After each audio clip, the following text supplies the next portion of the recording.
अस्सलाम वालेकुम। आज हम लेक्चर 15 स्टार्ट करते हैं मोबाइल एंड वायरलेस कम्युनिकेशन का। तो आज के लास्ट लेक्चर में हम लोगों ने जो रैंडम एक्सेस प्रोसेस होता है उसमें कुछ प्रॉब्लम्स होते हैं, उनके सॉल्यूशंस देखे थे। जिस मिसाल के तौर पर एक्सेस क्लास बैरिंग और एक्सटेंडेड एक्सेस बैरिंग, और फिर एक और था कंबाइंड एक्सेस बैरिंग। तो आज हम रैंडम एक्सेस से रिलेटेड रिसर्च पेपर्स देखेंगे जो कि मेरे हैं, तो उनको स्टडी करते हैं कि उनमें क्या था। तो सबसे पहले हम देखते हैं कि ये हमारा आर्टिकल है, सितंबर 2019 में एक्सेप्ट हुआ था, लास्ट ईयर। तो evolution of random access process from legacy networks to 5G and beyond, ये transaction on emerging telecommunication technologies में उसके स्पेशल इशू में ये एक्सेप्ट हुआ था।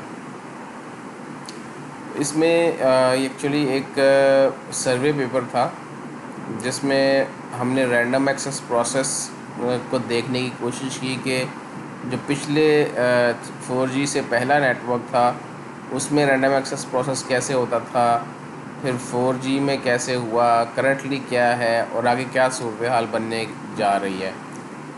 तो एब्स्ट्रैक्ट में देख लीजिए कि हम random access procedures in legacy networks, जो कि पहले पिछले GSM वगैरह, उनमें रैंडम एक्सेस प्रोसेस देखेंगे LTE में, LTE एडवांस्ड में और 5G नेटवर्क्स में। तो आपको पता है कि रैंडम एक्सेस प्रोसेस जो है वो फर्स्ट स्टेप है जो नेटवर्क से कनेक्शन एस्टेब्लिश करने का और स्केड्यूल्ड एक्सेस लेने का। तो अब चूँकि ये पहला स्टेप है, तो अगर यहीं भी काम फेलियर हो गया तो आगे भी फेलियर होगा। तो इसकी इम्पोर्टेंस है। तो अब जैसे जैसे नई हमारे पास चीज़ें आ रही हैं, जैसे मिसाल के तौर पर मशीन टाइप कम्युनिकेशन है, इंटरनेट ऑफ थिंग्स है, तब बहुत ज़्यादा डिवाइसेस जो है वो इस नेट के अंदर आ रही हैं। तो इसलिए रैंडम एक्सेस प्रोसेस जो है मज़ीद अहमियत का हामिल हो गया है। और फिर हमने डिस्कशन के बाद इन तमाम को सिमुलेट भी किया था मैटलैब में, और आखिर में रिजल्ट्स भी प्लॉट किए हैं।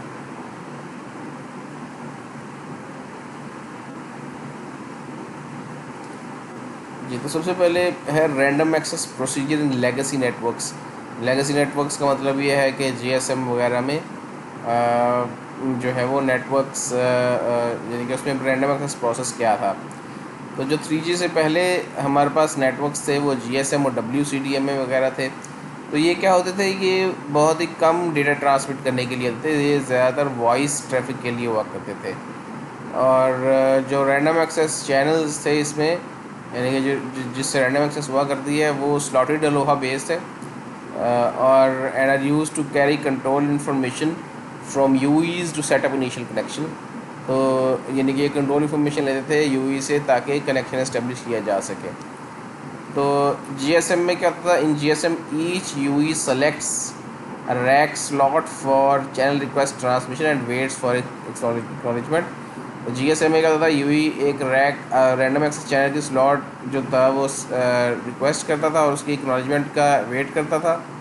तो अगर UE को एक्नॉलेजमेंट रिसीव हो जाती है तो वो कनेक्शन सेटअप की तरफ प्रोसीड कर देगा, अदरवाइज़ वो दोबारा यही जो है वो रैक में ट्रांसमिशन करेगा जब तक कि मैक्सिमम ट्रांसमिशन अटैम्प्ट्स ख़त्म नहीं हो जाती। Random access process is terminated once maximum limit of free transmissions is reached. तो ये ज़्यादा इसमें जो था वो रैंडम एक्सेस प्रोसेस कुछ ज़्यादा अहमियत का हामिल इसलिए नहीं था कि ये सिर्फ ह्यूमन टाइप ट्रैफिक के लिए था या वॉइस ट्रैफिक या डेटा ट्रैफिक के लिए ये बने ही नहीं थे। Random access procedure in LTE, ये तो या 4G, ये तो हम पहले भी देख चुके हैं लास्ट लेक्चर में। दोबारा देख लेते हैं कि हमारे पास दो चीज़ें हैं, एक UE यूज़र इक्विपमेंट और एक eNodeB। तो फर्स्ट पहले क्या होता है कि eNodeB 64 प्रीएम्बल्स ब्रॉडकास्ट करता है। तो जो जो यूई है वो रैंडम एक्सेस प्रीएम्बल उनमें से एक चूज़ करके ई नोड बी की तरफ ट्रांसमिट करता है। और जब ई नोड बी को वो मिल जाता है तो वो जिन लोगों ने रैंडम एक्सेस प्रीएम्बल सेंड किया था, जिन यूईज़ ने, उनको वो random access response message send करता है। ठीक है। और फिर अगर जिन लोगों को रैंडम एक्सेस रिस्पॉन्स मैसेज मिल जाता है तो वो कनेक्शन रिक्वेस्ट मैसेज सेंड करते हैं। और अगर ई नोड बी इसको सीधा से डिकोड कर ले तो contention resolution message E node be send करता है। और अगर ये चौथा मैसेज भी यूई को मिल जाए तो इसका मतलब है कि रैंडम एक्सेस प्रोसेस कंप्लीट हो गया है। तो in LTE uplink shared channel and B RACH are two uplink channels required for access trial. यानी कि एक्सेस के लिए दो इस्तेमाल होते हैं। पी रैक जो है वो प्रीएम्बल ट्रांसमिशन के लिए इस्तेमाल होता है। यानी कि आमतौर पर जब जो यूई से जब जाना जो यूई से जब डेटा जाना हो ई नोड बी की तरफ तो वो PUSCH के थ्रू जाता है। अगर प्रीएम्बल ट्रांसमिट करनी हो यूई ने तो फिर पी रैक के थ्रू जाती है। अगर डेटा ट्रांसमिट करना हो तो PUSCH के थ्रू जाता है। तो P rack consist of 6 resource blocks, यानी कि 72 सब कैरियर्स, क्योंकि एक रिसोर्स ब्लॉक में 12 सब कैरियर्स होते हैं। और 1 सिंबल टाइम, यानी कि एक symbol time in time duration. तो यानी कि वन जो है वो एक सिंबल टाइम कितना होता है, एक मिली सेकेंड में हमारे पास कितने होते हैं भला, एक मिली सेकेंड में हमारे पास 14 सिंबल्स होते हैं। तो एक सिंबल क्या बना, 1/14, ये तकरीबन 71.4 माइक्रो सेकेंड्स बनता है। Moreover P rack and PUSCH are shown, ये हम अभी नहीं देख रहे। तो ये इसकी कन्फिग्रेशन है। ठीक है भाई, जो बात हो रही थी कि P rack and PUSCH configurations are shown in figure, तो ये हमारे पास है, ये PUSCH है सारे के सारे, और ये पी रैक्स हैं, रैंडम एक्सेस चैनल्स हैं। तो इसका क्या मतलब है कि हर 5वीं टाइम स्लॉट में, यानी कि हर 5वीं जो है टाइम में ये पी रैक आता है। यानी कि हर 5 मिली सेकेंड बाद, ये हमारा पी रैक अपीयर होता है।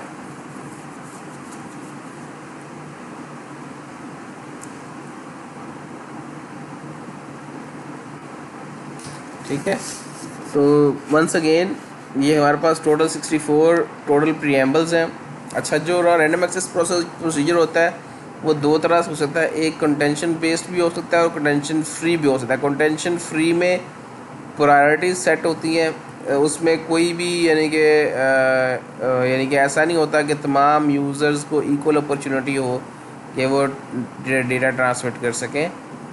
तो इसमें कोई कंपटीशन होता है, जबकि जो कंपटीशन कहाँ होता है, कंटेंशन बेस्ड में। इसलिए जब भी हम रैंडम एक्सेस प्रोसेस को स्टडी करते हैं तो कंटेंशन बेस्ड रैंडम एक्सेस को ही स्टडी करते हैं।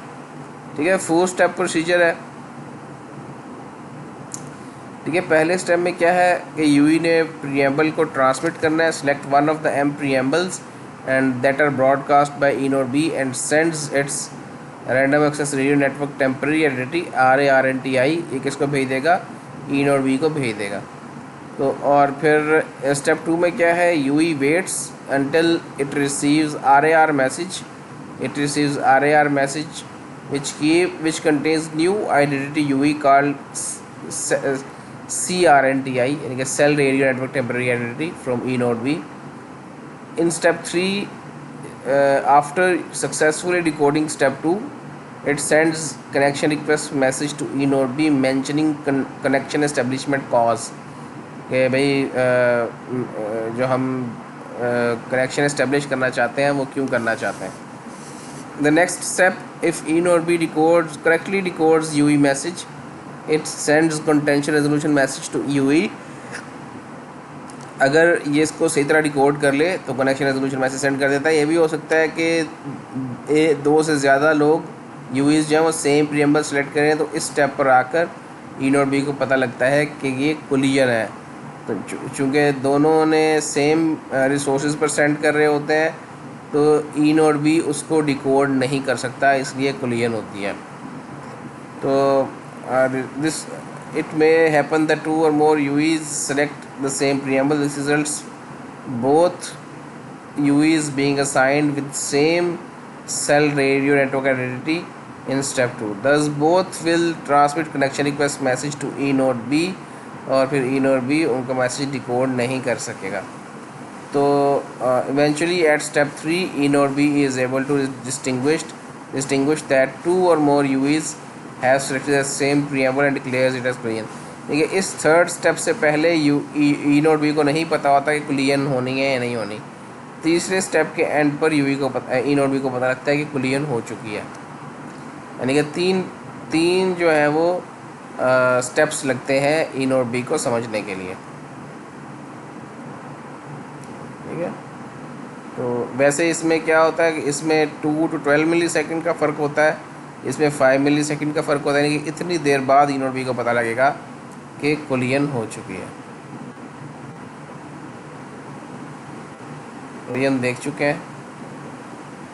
अच्छा, अब जो नया रिलीज़ में क्या होता है, अब चूँकि 4 वे हैंडशेक जो है या 4 स्टेप LTE प्रोसीजर काफ़ी बड़ा प्रोसीजर है. 4 मैसेज एक्सचेंज होने होते हैं. तो अगर मशीन टाइप कम्युनिकेशन डिवाइसेस या IoT डिवाइसेस बहुत ज़्यादा है तो ये 4 जो मैसेजेस हैं इसकी वजह से भी काफ़ी ट्रैफिक नेटवर्क में हो सकती है. तो अल्टरनेटिव एक डेवलप किया गया है कि जिसमें 2 step random access procedure propose किया गया है. तो ये 2 स्टेप रैंडम एक्सेस प्रोसीजर क्या है कि UE sends message 1 via an enhanced PRAC, यानी कि EPRAC के थ्रू मैसेज 1 ट्रांसमिट किया जाता है, which carries rack symbol and rack message, जिसके अंदर प्रीएम्बल भी होता है और रैक मैसेज भी होता है, which contains at least UE ID, जिसके अंदर कम से कम वो UE का ID होता है. This message 1 includes both 4 step rack procedure message 1 and message 3. इस एक मैसेज 1 में मैसेज 1 भी होता है और मैसेज 3 भी होता है. मैसेज 1 क्या था, मैसेज 1 में हमारे पास जो था वो उसमें UE ID वगैरह आते थे, और मैसेज 3 में क्या था हमारे पास वो अपलिंक ग्रांट वगैरह इस किस्म की चीज़ें आया करती थी. इन रिस्पॉन्स टू मैसेज 1 में क्या था, मैसेज 1 वो था जो मैसेज 1 में UE की तरफ से उसको प्रीएम्बल जाया करती थी, और मैसेज 3 में कनेक्शन रिक्वेस्ट मैसेज, जिसमें कनेक्शन एस्टेब्लिशमेंट कॉज और इस किस्म की चीज़ें होती थी. तो in response to UE request network sends message 2, यानी कि मैसेज 2 सेंड करेगा यूजिंग PDCCH एंड PDSCH, यानी कि PDCCH कंट्रोल के लिए, PDSCH डेटा के लिए. This message 2 which includes both 4 step rack procedure message 2 and message 4. तो इनको यानी कि अगर 1 और 3 जो थे वो यूज़र इक्विपमेंट से ई नोड बी की तरफ जाते थे, तो इस तरह से बाकी 2 जो हैं वो ई नोड बी से UE की तरफ जाएंगे. These messages may contain detected rack preamble ID, UE ID, timing advance, back of indicator और potential resolution message. बाकी ये सारी चीज़ें हमारी मैसेज 4 में होंगी. ठीक है. तो जो 4 मैसेज का काम था वो यानी कि पहले वाले मैसेज में यानी कि फर्स्ट और 3 की जगह पर एक मैसेज बना दिया गया और 2 और 4 की जगह पर दूसरा मैसेज बना दिया गया. तो 4 वे हैंडशेक जो है वो 2 स्टेप रैंडम एक्सेस प्रोसीजर में कन्वर्ट हो गया. ठीक है. ज़ाहिर इसका मतलब ये है कि हमने पर हर MTC डिवाइस या हर UE के लिए 2 स्टेप्स बचा ली हैं, रिसोर्सेज बचा ली हैं. तो अगर बहुत ज़्यादा डिवाइसेस होंगी तो देखें इस पर काफ़ी इम्पेक्ट पड़ेगा, इतने बहुत ज़्यादा ट्रांसमिशंस बचेंगी. ठीक है. तो अब जो रैंडम एक्सेस प्रोसीजर के लिए उसमें कंजेशन को कंट्रोल करने के लिए ये लास्ट टाइम हमने पढ़े थे ACB एंड EAB. ACB क्या था कि ACB में जो हमारी ई नोड बी है वो 64 प्रीएम्बल्स ब्रॉडकास्ट करती है. फिर मशीन या UE जो है वो उनमें से एक प्रीएम्बल चूज़ करती है और जो है वो एक यानी एक रैंडम नंबर UE जो है रैंडम नंबर जनरेट करती है UE. तो जो ई नोड बी की तरफ से एक ACB फैक्टर या प्रोबेबिलिटी भी ब्रॉडकास्ट होती है. तो यूई क्या करता है, यूई रैंडम नंबर एक जनरेट करता है। अगर तो रैंडम नंबर जनरेशन का रिज़ल्ट जो है वो एसी फैक्टर से कम आ जाता है तो पहला मैसेज ट्रांसमिट करता है, अदरवाइज़ वेट करता है अगली बारी का।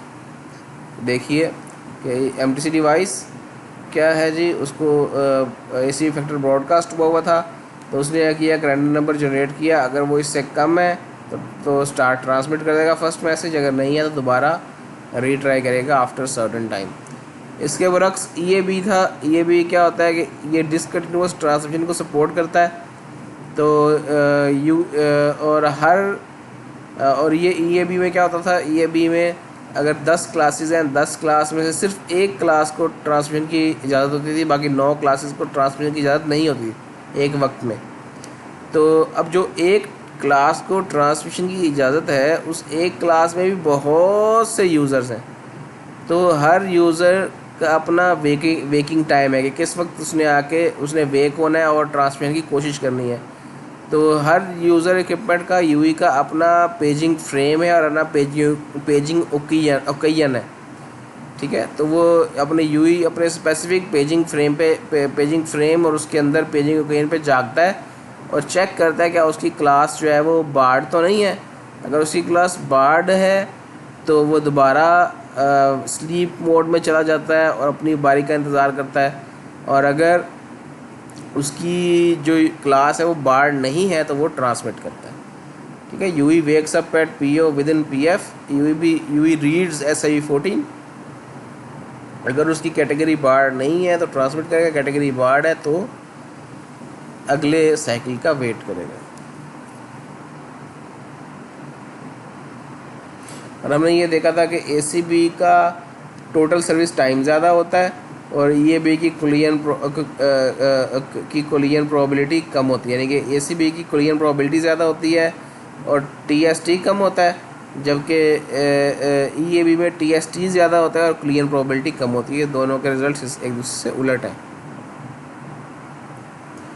जी। उसके बाद LTE के साथ साथ एक और चीज़ आई थी जिसे हम कहते हैं नैरो बैंड IoT, NB-IoT जो है वो ख़ास तौर पर IoT के लिए बनाई गई है। इसमें फ़र्क ये है कि आम PRAC की जगह पर NPRAC है, नैरो बैंड PRAC, और इसी तरह से 64 प्रीएम्बल्स हैं और बस प्रीएम्बल्स का स्ट्रक्चर जो है वो डिफरेंट है इन NB-IoT। और डिफरेंस देखिए, the preamble is based on symbol groups on single subcarrier which with each symbol group having cyclic prefix to followed by the 5 symbols.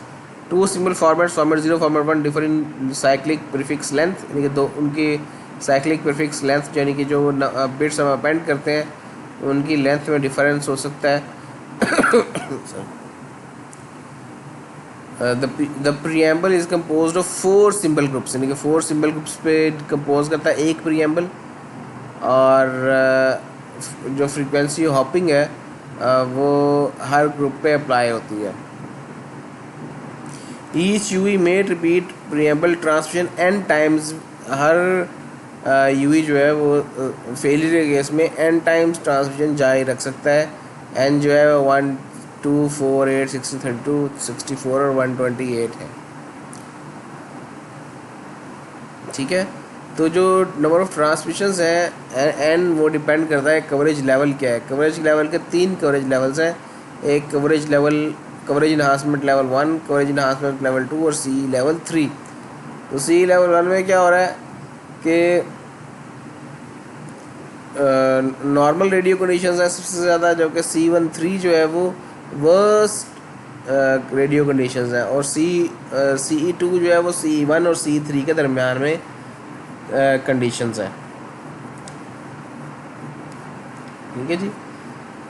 तो PRAC time and frequency resources are provided for each C group separately and the periodicity of NPRAC varies between 40 millisecond and 2.5 second, यानी 40 millisecond से 2.5 millisecond तक ये NPRAC जो है वो repeat होगा, ठीक है।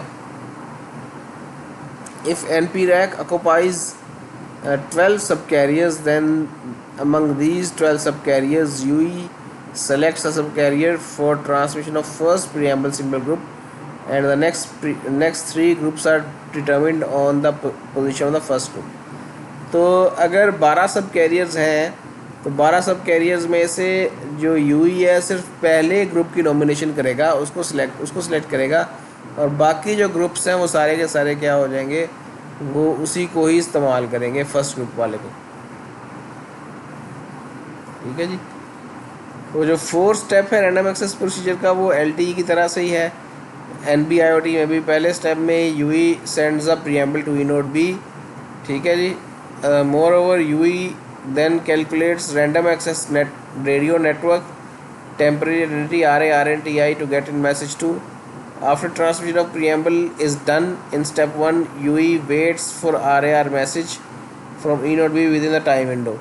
तो अगर वो RAR रिसीव नहीं होता तो UE जो है वो एक और ट्रांसमिशन अटैम्प्ट करेगा, and this procedure continues until RAR is received और maximum transmissions are reached. तो जो स्टेप 1 पे जो eNode B है वो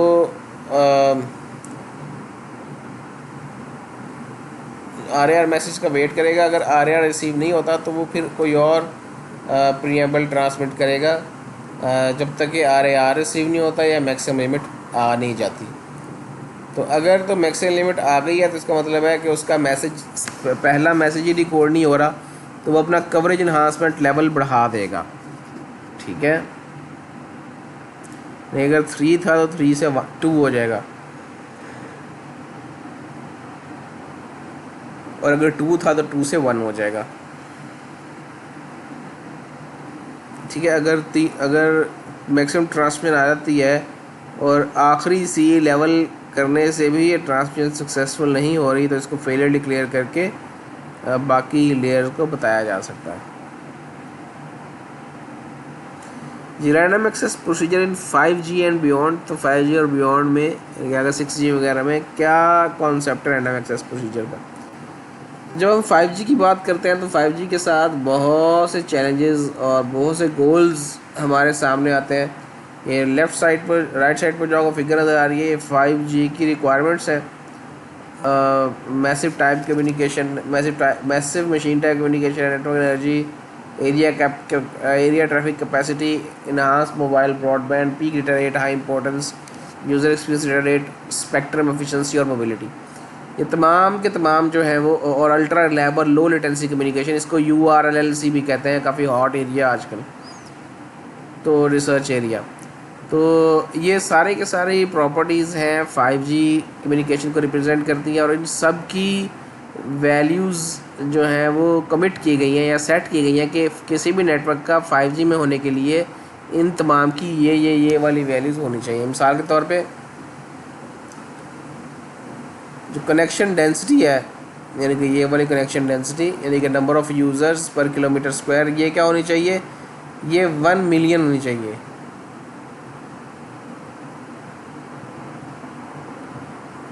ठीक है, 1 मिलियन कनेक्शंस पर किलोमीटर स्क्वायर। और एज टू एज लेटेंसी का मतलब ये है कि अगर जिस जगह से आपने कम्युनिकेशन स्टार्ट किया है वहाँ से लेकर जो एंड वाला नोड है वहाँ तक आपका जो डिले है वो 1 मिलीसेकंड आना चाहिए। ठीक है, तो ये उस वक्त तक अचीव, ये ज़्यादा कनेक्शंस और बहुत कम डिले उस वक्त ही अचीव होगा जब रैंडम एक्सेस प्रोसीजर आपका बड़ा एफिशिएंट हो। तो क्योंकि फ्यूचर नेटवर्क्स में बहुत ज़्यादा डिवाइसेस नेटवर्क का हिस्सा बनने वाली हैं, और वो ऐसे होंगे कि थोड़ी थोड़ी देर बाद मशीन्स जो अपना डेटा ऑटोनोमसली सेंड करेंगी किसी दूसरी जगह पर, रिपोर्टिंग और मुख्तलिफ और दूसरी किस्म की चीज़ें। तो जो है अगर ये सेट ना किया गया तो ये कोलिजन्स जो हैं वो आ सकती हैं।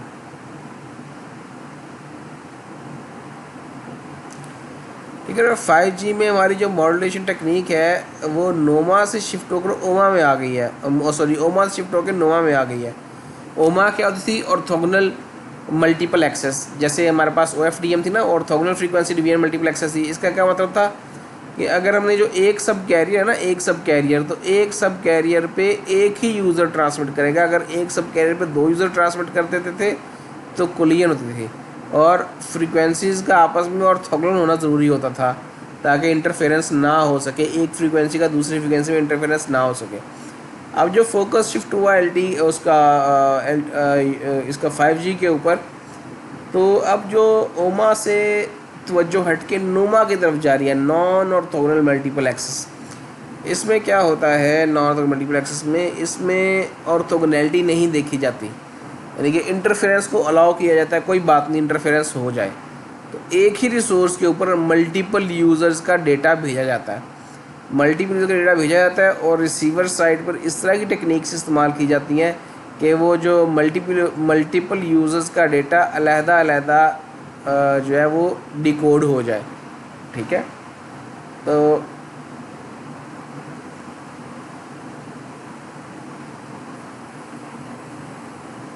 ठीक है, तो हम इसमें देखते हैं कि 5G में कौन कौन सी चीज़ें। सबसे पहले नोरा है, नॉन ऑर्थोगोनल रैंडम एक्सेस। तो अब जो हमारी LTE में LTE प्रीएम्बल्स हैं, वो 64 प्रीएम्बल्स वो ऑर्थोगोनल प्रीएम्बल्स हैं, यानी कि एक प्रीएम्बल का दूसरी प्रीएम्बल के साथ कोई मसला नहीं है, वो इंटरफेरेंस उसमें नहीं होती। ठीक है, only one user can send uplink data on one frequency. ज़ाहिर है LTE में क्या होता है कि एक बंदा एक वक्त में एक ही बंदा जो है ना, वो उसको चैनल में इंफॉर्मेशन या ट्रैफिक भेज सकता है। तो अगर ज़्यादा लोग उस एक चैनल पे ट्रांसमिट करेंगे तो ई नोड भी इस काबिल नहीं होगा कि वह तमाम लोगों के सिग्नल डिटेक्ट कर सके। नोरा में क्या होता है, नॉन ऑर्थोगोनल एक्सेस में, कि दो यूज़र्स एक ही वक्त में एक ही फ्रीक्वेंसी रिसोर्स पर जो है वो डेटा ट्रांसमिट कर देता है। लेकिन फिर जो दो रिसीवर साइड पे कैसे डिफ्रेंशिएट होगा, रिसीवर साइड पर, यानी कि दो यूज़र्स एक ही वक्त में अगर सेंड करते हैं तो रिसीवर साइड पर वो दोनों कैसे डिफ्रेंशिएट होंगे, वो in terms of power differentiate होंगे, यानी कि सेम टाइम और सेम फ्रीक्वेंसी पर तो ट्रांसमिट किया है लेकिन उनके ट्रांसमिट पावर्स डिफरेंट थी। तो वो ट्रांसमिट पावर के ज़रिए रिसीवर साइड पर अंदाज़ा लगा लेगा कि किस जो है वो यूई की बात हुई थी। ठीक है, तो नोरा की जो कंडीशन है वो ये है, given P1 over P KP2 plus N naught. जो P1 है हमारा,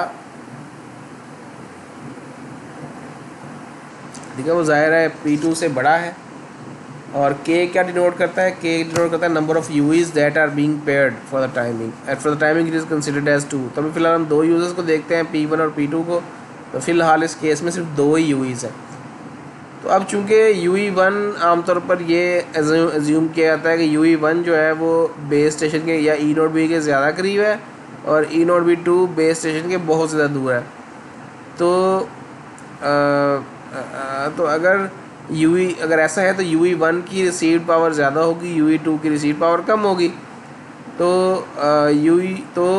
जो इस P1 के लिए ये वाला P2 बहुत छोटा है ना, तो ये एज अ नॉइज़ ही एक्ट कर सकता है, एज अ नॉइज़ एक्ट कर सकता है। तो अगर हम किसी तरह से P1 डिकोड करने के काबिल हो जाते हैं सिग्नल, तो फिर सक्सेसिव इंटरफेरेंस कैंसलेशन के ज़रिए हम P2 भी मालूम कर सकते हैं। ठीक है, तो जो पेयरिंग है कि कौन से दो यूज़र्स ऐसे हों जो बैक वक्त उसी चैनल पर ट्रांसमिट कर सकें। वो यूज़र्स तो बहुत ज़्यादा है ना, तो पेयरिंग कैसे हो, दो यूज़र्स की आपस में कैसे पेयरिंग हो। तो पेयरिंग के बहुत से तरीके हैं, जिसमें मिसाल के तौर पर इम्पल्स रिस्पॉन्स है, चैनल रिस्पॉन्स एक तरीका है, ठीक है, पेयरिंग के लिए, और उसका डिस्टेंस पेयरिंग के लिए जो है वो हो सकता है, so on and so fourth. तो जैसे हमने कहा कि दो यूज़र्स एक ही वक्त में एक ही फ्रीक्वेंसी के ऊपर ट्रांसमिट कर देते हैं, तो इसका मतलब है कि ओमा से दुगनी कैपेसिटी तो वैसे ही इसकी हो गई। ठीक है, तो अगर इसको यानी कि कंजेशन अगर होती है तो एक्सेस बारिंग भी इस्तेमाल की जा सकती है नोरा में। तो अगर नोरा को इस्तेमाल किया जाए तो इसकी जो थ्रूपुट है वो 0.7 है या 70% इसे कह लें चैनल सक्सेस है। अगर ओमा को देखा जाए तो ओमा की थ्रूपुट कितनी थी 0.368 या 36.8%। तो देखिए कि नोरा जो है ओमा को कैसा आउट परफॉर्म किया। Sparse code multiplexes, sparse code multiplexes applied random access यानी कि सारा ये भी उसकी तरह ही है,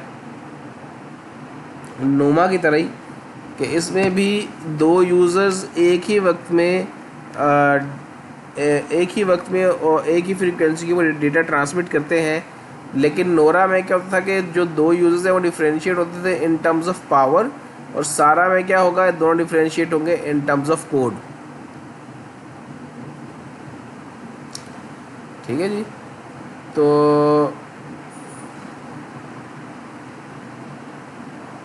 the first step is the same as that of LTE।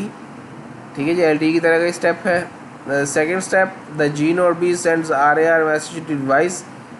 जो स्टेप 2 भी ठीक है कि उसमें gNodeB RAR message send करेगा टुवर्ड्स द डिवाइस, और SCM कोड बुक जो है वो भी जो है वो सेंड करेगा।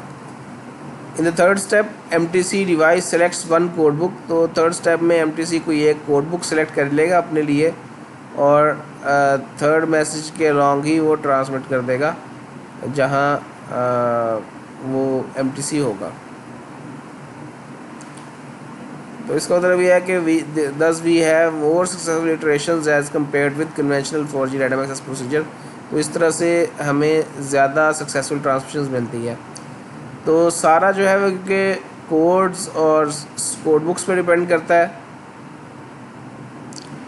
तो information exchange between UE and gNodeB also includes this parameters. अच्छा, जी नोड बी और ई नोड बी से धोखा ना खाएं। ई नोड बी बेस स्टेशन, दोनों बेस स्टेशन के लिए ही इस्तेमाल होते हैं। जो ई नोड बी है वो LTE और LTE-A तक इस्तेमाल होता था।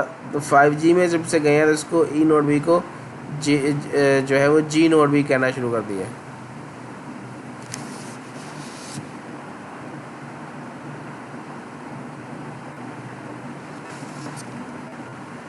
जी, पैटर्न डिवीजन मल्टीपल एक्सेस क्या है? PDMA pattern division multiple access भी non orthogonal multiple access technique है। बिल्कुल इस तरह जिस तरह से सारा वाली स्लाइड थी लास्ट, वो कोड बुक पे थी।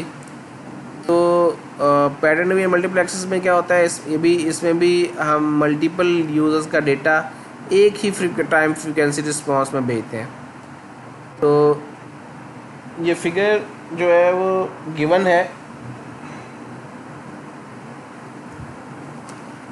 PDMA में हमारा जो यूज़र्स हैं उनके वो तमाम यूज़र्स जितने भी होते हैं, या दो यूज़र्स मिसाल के तौर पर एक ही टाइम फ्रीक्वेंसी रिसोर्स के ऊपर ट्रांसमिट करते हैं। लेकिन फिर उनको जैसे नोरा में कैसे डिफ्रेंशिएट करते थे पावर में, SCMA में कैसे, सारा में कैसे डिफ्रेंशिएट करते थे कोड में, और PDMA में कैसे डिफ्रेंशिएट करेंगे पैटर्न्स में।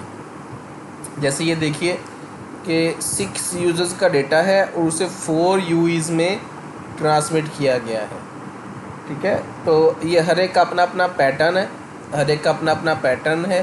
तो अब क्या है कि जो है इन 6 यूज़र्स का पैटर्न जो है वो इन 4 UEs में डाला गया है।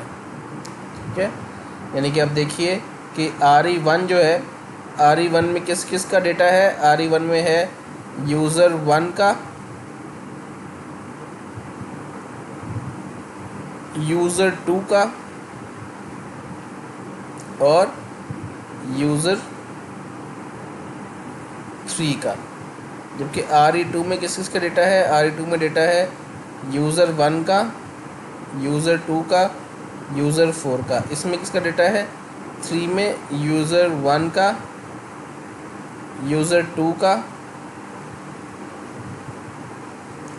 यूज़र 3 का और यूज़र 5 का। लास्ट वाले में किसका डेटा है?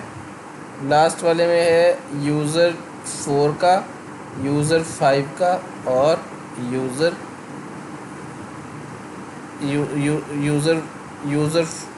4 का, यूज़र 1 का और यूज़र 6 का। ठीक है जी। तो इस तरह से जब यानी कि पैटर्न है तो पैटर्न के ज़रिए भी इनको डिफ्रेंशिएट किया जा सकता है PDMA में। ठीक है। तो क्या होता है इनके रैंडम एक्सेस प्रोसीजर में कि यूई सबसे पहले जो है वो यानी कि टाइम और फ्रीक्वेंसी रिसोर्स सेलेक्ट करता है पूल में से। फिर जब वो सिलेक्ट कर लेता है तो फिर पूल ऑफ पैटर्न्स में से एक पैटर्न सेलेक्ट करता है। तो अगर दो users same time frequency resource select भी कर लें तो उनके पैटर्न जो है वो डिफरेंट होते हैं, तो इसलिए उनको डिकोड किया जा सकता है। इसलिए कोलिजन्स जो है यहाँ पर कम हो सकती है। Grant free random access procedure, तो ये अब इस पर गौर चल रहा है कि किस तरह से रैंडम एक्सेस प्रोसीजर को ग्रांट फ्री बना दिया जाए। यानी कि जो 4 स्टेप थे या जो 2 स्टेप रैंडम एक्सेस प्रोसीजर था, इसको ऑल टुगेदर ख़त्म ही कर दिया जाए। अगर किसी को डेटा सेंड करना है किसी मशीन को या किसी भी डिवाइस को, तो वो बस आए और सेंड कर दे, उसे हैंड शेकिंग की ज़रूरत ना पड़े। लेकिन फिर सबसे बड़ा प्रॉब्लम यहाँ पे ये है कि चूँकि रिसोर्स लिमिटेड है, तो अगर ग्रांट फ्री कह दिया गया तो नंबर ऑफ़ डिवाइसेस बहुत ज़्यादा हैं यहाँ पे, तो ये तो हर रिसोर्स के ऊपर कोलिजन्स होंगी तो रिसीवर साइड पर यानी कि इसका मतलब सक्सेस रेट तो बहुत कम होगा। तो अगर इसको कामयाब बनाना है तो इसको फिर रिसीवर साइड पे हमें रिसीवर को बहुत ज़्यादा कंप्यूटेशनली एफिशिएंट बनाना पड़ेगा।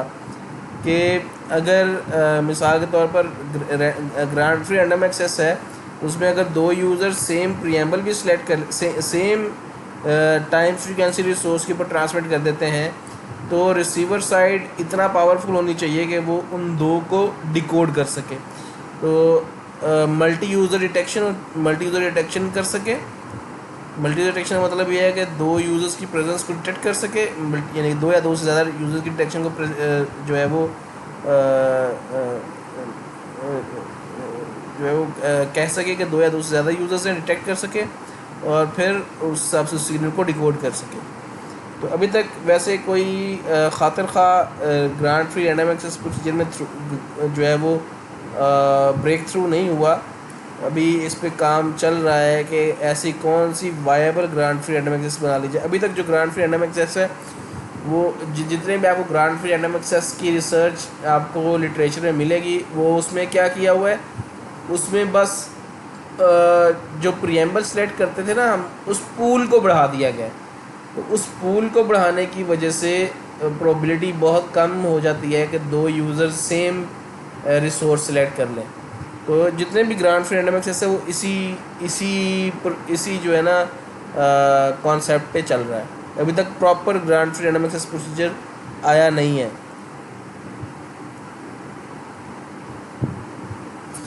तो फिर हमने क्या किया था कि जितने भी ये अभी हमने रैंडम एक्सेस प्रोसीजर देखे थे, इनको इवेल्युएट किया सिमुलेशंस के थ्रू मैटलैब में।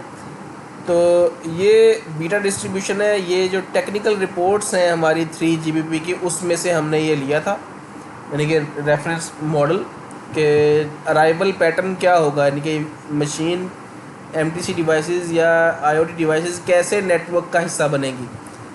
तो ये बीटा डिस्ट्रीब्यूशन है और ये AI क्या है, AI 1 मिलीसेकंड में या 1 सब फ्रेम में बताता है कि कितनी MTC डिवाइसेस आई हैं। ठीक है।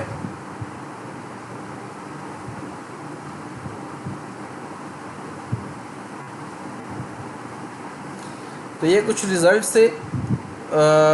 ये फिक्स प्रोबेबिलिटी का आपको लास्ट लेक्चर में याद होगा, हमने कहा था कि फिक्स प्रोबेबिलिटी अगर टोटल नंबर ऑफ़ डिवाइसेस 10,000 30,000 है तो फिक्स प्रोबेबिलिटी क्या होगी, m divided by total number of n। लेकिन ऐसा तो नहीं होता ना कि हर वक्त वो सारे के सारे n सिस्टम में मौजूद रहें। MTC डिवाइसेस तो इस पैटर्न के थ्रू आती हैं, MTC डिवाइसेस। कभी एक मिलीसेकंड में ज़्यादा आ गई, अगले में उससे कम आ गई, अगले में ज़्यादा आ गई, अगले में ज़्यादा आ गई, ऐसे होता है। हर वक्त सारी की सारी तो मौजूद नहीं रहती। इसका मतलब है कि ऑप्टिमल प्रोबेबिलिटी होनी चाहिए। तो देखिए, फिक्स प्रोबेबिलिटी के बजाय ऑप्टिमल प्रोबेबिलिटी में हमारा टोटल सर्विस टाइम बहुत कम है। इस तरह से ये यूई जो है, यूई की ये सॉरी ईएबी के सिमुलेशंस हैं। तुमने कहा था ना कि एक जो पेजिंग फ्रेम है उसमें जो यूई या एमटीसी डिवाइस है वो वेकअप होती है अपने पेजिंग ओकेजन पर और देखती है कि उसकी क्लास बार्ड है कि नहीं। अगर बार्ड नहीं है तो ट्रांसमिट कर देता है। तो अगर वो यूई एक दफ़ा जागे पीएफ में तो क्या होगा, अगर 2 दफ़ा पेजिंग फ्रेम में जागे तो क्या होगा, अगर 4 दफ़ा पेजिंग फ्रेम में जागे तो क्या होगा। तो देखिए, एक दफ़ा जब जाएगी तो ज़ाहिर है टीएसटी ज़्यादा होगा, 2 दफ़ा जाएगी तो टीएसटी कम होगा, 4 दफ़ा जाएगी तो टीएसटी सबसे कम होगा। इसी तरह से ये डिले है, एक्सेस डिले। अगर ये नंबर ऑफ़ यूज़र्स अगर ज़्यादा हैं तो ज़ाहिर है एक्सेस डिले ज़्यादा लगेगा, अगर नंबर ऑफ़ यूज़र्स कम है तो एक्सेस डिले कम लगेगा। फिर हमने क्या किया, हमने ये कन्वेंशनल जो एलटीई की रैंडम एक्सेस प्रोसीजर है उसको प्लॉट किया और grant free random access procedure को प्लॉट किया। तो देखिए, अब चूँकि ग्रांट फ्री में हमने ये एज्यूम किया था कि जिसके पास मशीन के पास अगर डेटा तो ट्रांसमिट कर देगा, उसको रैंडम एक्सेस प्रोसीजर में आने की ज़रूरत नहीं है। तो देखिए, grant free random access procedure जो है वो सबसे कम है। ठीक है, कन्वेंशनल 50,000 और ग्रांट फ्री 50,000। देखिए फ़र्क काफ़ी ज़्यादा है। इस तरह से कन्वेंशनल 30,000 और ग्रांट फ्री 30,000 में काफ़ी फ़र्क है। तो अगर grant free random access true spirit में अगर इम्प्लीमेंट हो जाता है तो वो सबसे अच्छी बात होगी। फिर ये कोलिजन प्रोबेबिलिटी है, ये हम देख चुके थे लास्ट लेक्चर में कि एसीबी और ईएबी में कोलिजन प्रोबेबिलिटी का भी फ़र्क होता है। एसीबी की कोलिजन प्रोबेबिलिटी काफ़ी ज़्यादा होती है, ईएबी की कोलिजन प्रोबेबिलिटी काफ़ी कम होती है, और ग्रांट फ्री की इन दोनों से कम होती है कोलिजन प्रोबेबिलिटी, क्योंकि होनी नहीं है। बहुत रिसोर्स पूल इतना ज़्यादा है कि कोलिजन होती नहीं है, बहुत कम चांसेस है कि कोलिजन हो।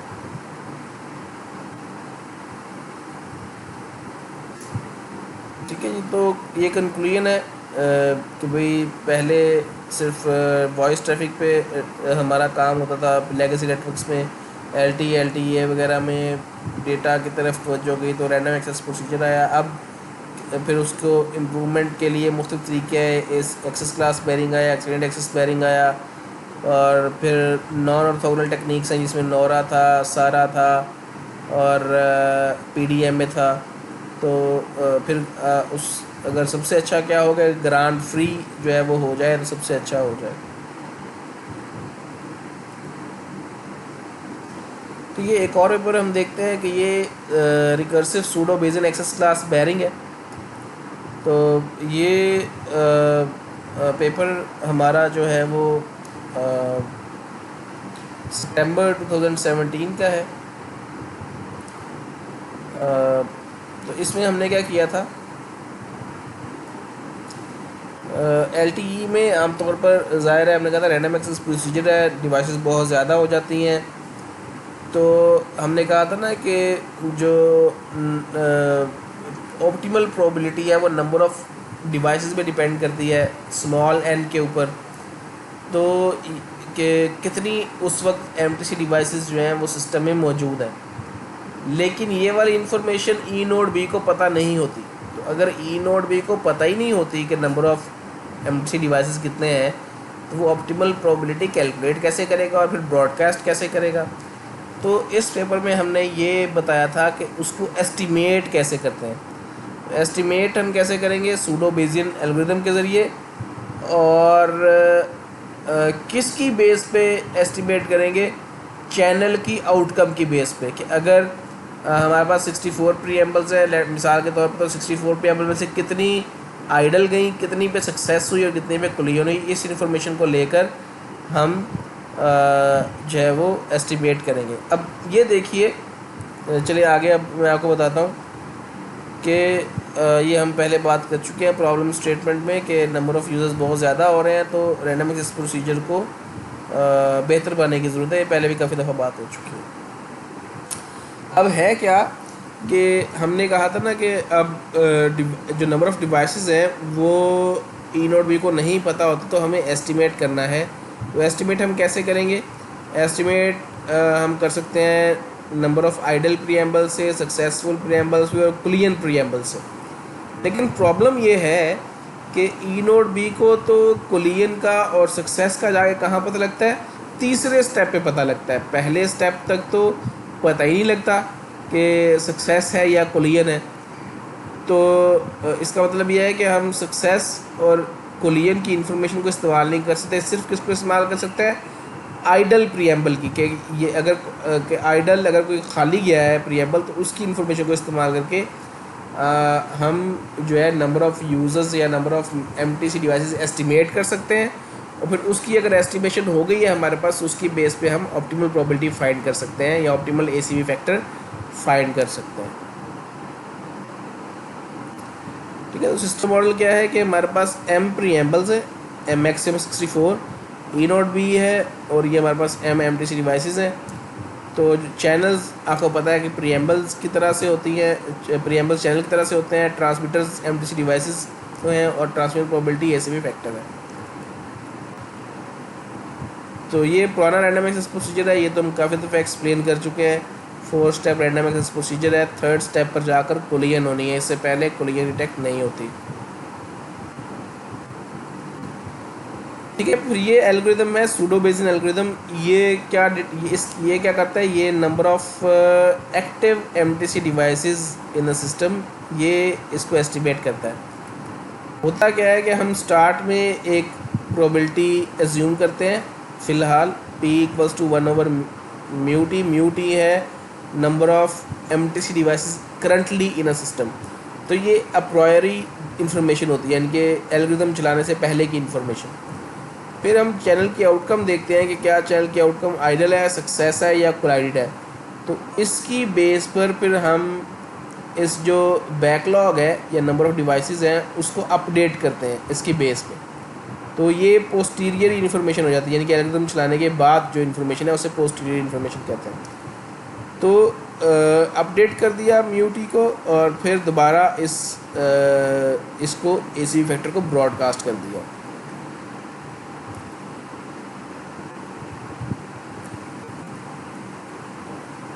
ठीक है, approximated form of basic algorithm PT is assumed to be approximated by Poisson distribution. Poisson distribution शुरू में अज्यूम करेंगे। तो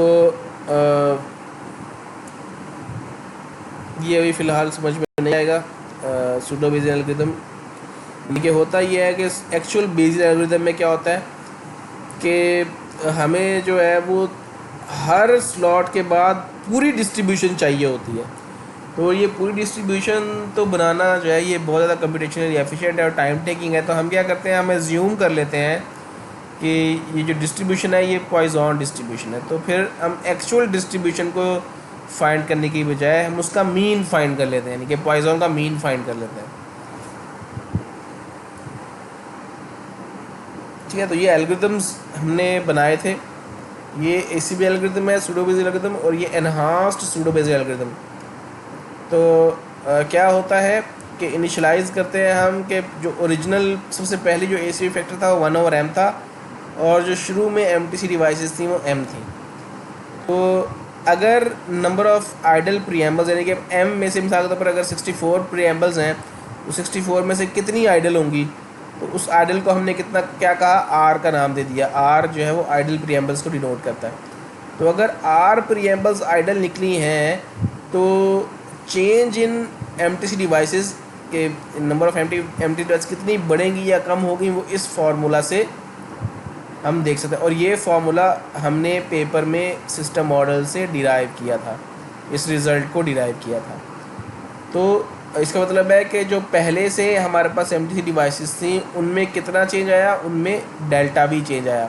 अगर सक्सेस ज़्यादा हो जाएगी और नई कम होगी तो ये डेल्टा भी माइनस में आ जाएगा, और अगर सक्सेस कम हुई और नई एमटीसी डिवाइसेस ज़्यादा आ गई हुई सिस्टम में तो ये प्लस की वैल्यू हो जाएगी और बैकलॉग इंक्रीज़ हो जाएगा। ठीक है जी।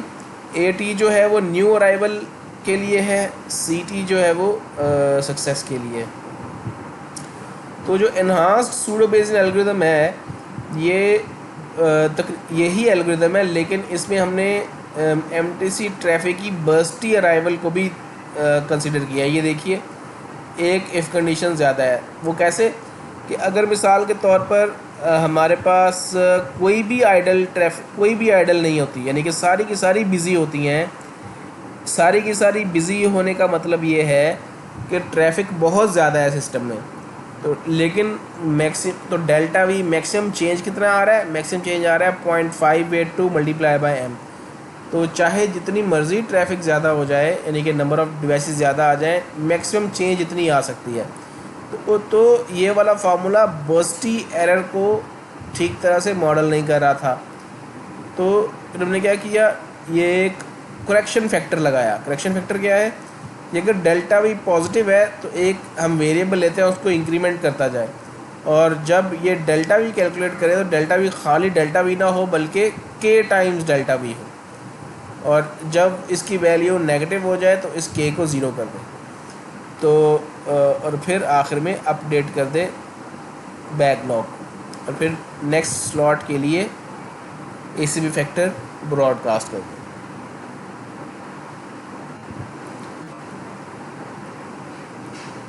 ठीक है, इनिशलाइज़ किया हमने, ई नॉट बी ने वही एसीबी फैक्टर को ब्रॉडकास्ट कर दिया। हर एमटीसी डिवाइस ने अगर उसकी रैंडम नंबर जनरेट किया, अगर रैंडम नंबर एसीबी फैक्टर से कम आया तो ट्रांसमिट कर दिया, अदरवाइज़ वेट किया। ट्रांसमिट कर दिया। ई नोट बी ने एस्टिमेट किया change in backlog size using this formula.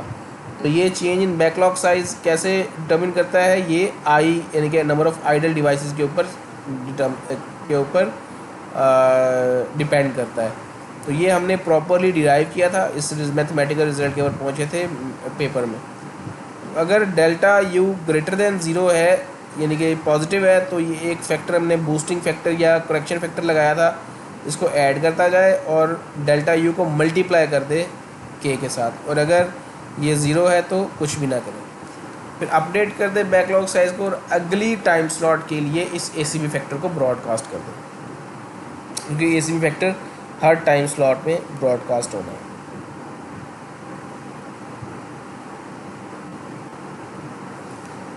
ठीक है, ये हम पहले बता चुके थे कि अगर ये देखिए ये हमने कहा ना, ये हमारा वो है। तो अगर आइडल स्लॉट्स ज़्यादा हैं तो इसका मतलब है कि ट्रांसमिशन प्रोबेबिलिटी काफ़ी लो है। ट्रांसमिशन प्रोबेबिलिटी लो होने की वजह से ये फैक्टर हावी हो जाएगा और आपका डेल्टा यू माइनस में आ जाएगा, लेस देन ज़ीरो हो जाएगा। लेस देन ज़ीरो होने की वजह से अब चूँकि ये यू आई क्या है, u i will be equal to u i plus delta u. तो यू आई, ये डेल्टा यू नेगेटिव होने की वजह से वैल्यू डिक्रीज़ हो जाएगी। वैल्यू डिक्रीज़ होने की वजह से आपका एसीबी फैक्टर किस पे डिपेंड करता है, एम ओवर यू म्यू। तो आपका एसीबी फैक्टर बड़ा हो जाएगा, एसीबी फैक्टर बड़ा हो, पी विल इंक्रीज़ तो आइडल स्लॉट्स हैं वो कम हो जाएंगे।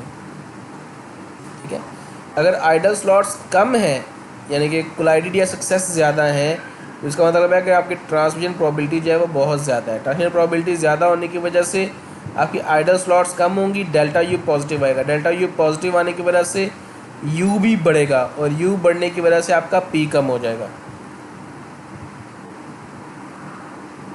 ठीक है, ये उसकी एक्सप्लेनेशन है कि अगर पी बहुत कम था तो आइडल ट्रैफिक ज़्यादा थी, पी बहुत ज़्यादा था तो कोलाइडेड ट्रैफिक ज़्यादा है, पी ऑप्टिमल है तो सक्सेस ज़्यादा है।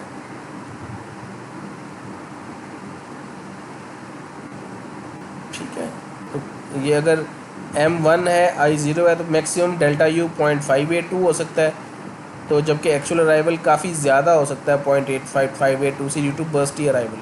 तो के टी को एज अ बूस्टिंग फैक्टर या करेक्शन फैक्टर इस्तेमाल किया ताकि बैकलॉग को सही तरह से ट्रैक किया जा सके। ठीक है, ये हमने बैकलॉग बनाई है, ये एक्चुअल नंबर ऑफ़ डिवाइसेस हैं और ये एस्टिमेटेड वैल्यू है। तो अब देखिए कि एस्टिमेटेड वैल्यू ये है सूडो बेसियन एसीबी और ये है इन्हांस्ड सूडो बेसियन एसीबी। तो ये देखिए जो हमारा एस्टिमेटेड वैल्यू है वो एक्चुअल वैल्यू के करीब करीब नहीं है, हालांकि यहाँ पे ख़त्म तो एक ही वक्त में हुई है, लेकिन ये सही तरह से ट्रैक नहीं कर पा रही थी। तो बूस्टिंग फैक्टर लगाने की वजह से ये सही तरह से ट्रैक कर पा रही है उसको बैकलॉग को। टोटल सर्विस टाइम आइडियल, अब हमने ये देखना है कि जो आइडियल के लिए, यानी कि हमारा अगर आइडियल और हमारा एस्टिमेटेड बिल्कुल करीब करीब आ गया तो इसका मतलब है कि हमने सही सोल्यूशन दिया। अब देखिए कि आइडियल और ईपीबी यानी कि जो हमारा सूडो बेसिक एल्गोरिथम है बिल्कुल एक दूसरे के ऊपर ओवरलैप कर रहे हैं। इसका मतलब है कि जो हमारा सोल्यूशन है वो बिल्कुल एक्यूरेट है। अगर जो है वो हमारे तरीके से नंबर ऑफ़ डिवाइसेस को एस्टिमेट कर दिया जाए तो एसीबी जो है वो एफिशिएंट हो सकता है। ये हमारा था बीटा डिस्ट्रीब्यूशन के लिए और ये था यूनिफॉर्म डिस्ट्रीब्यूशन के लिए। दोनों केसेस में हमारा एल्गोरिथम काफ़ी अच्छा परफॉर्म करता है। इसी तरह से ये ग्राफ है हमारा टोटल सर्विस टाइम और नंबर ऑफ डिवाइसेस की वजह से एम फिक्स करते हुए। एम फिक्स है, डिवाइसेस चेंज हो रही हैं। अब भी देखिए कि हमारा आइडियल के बिल्कुल करीब करीब है। इसका मतलब है कि हमारी एस्टिमेशन ठीक है। ठीक है, तो ये आज का लेक्चर था। आज के लिए बस इतना ही जी। तो नेक्स्ट लेक्चर हमारा इंशाल्लाह लास्ट लेक्चर होगा, उसमें हम कुछ एडवांस टॉपिक्स डिस्कस करेंगे। तब तक के लिए इजाज़त दीजिए, अपना ख्याल रखिए। अल्लाह हाफिज़।